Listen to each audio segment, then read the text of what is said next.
गेमु सुपामा पाउने यति मिठो ससेज खाँदै आज मैले के गरेँ त भिडियो अन्तिमसम्म हेरिदिनु होला है त।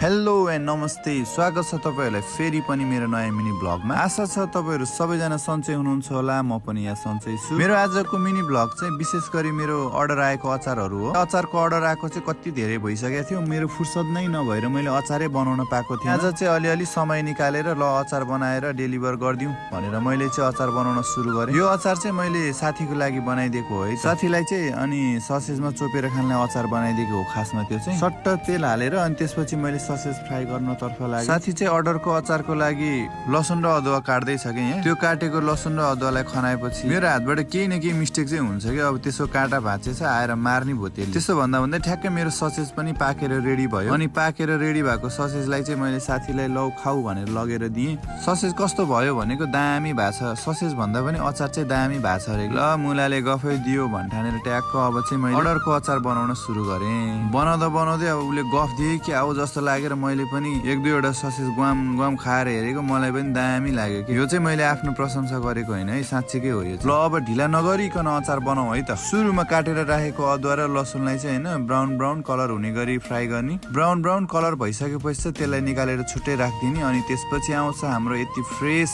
मासु। ल हेर्नुहोस् त, तपाईँले हेर्न सक्नुहुन्छ यो चाहिँ 2 किलो मासु हो है त। 2 किलो मासुलाई पनि मैले फ्राई गरेँ है त। यसलाई पनि एकदम रातो सुकुटी जस्तो हुने गरी फ्राई गर्नुपर्छ। यता मेन मसला पनि हाम्रो रेडी भइसकेको थियो।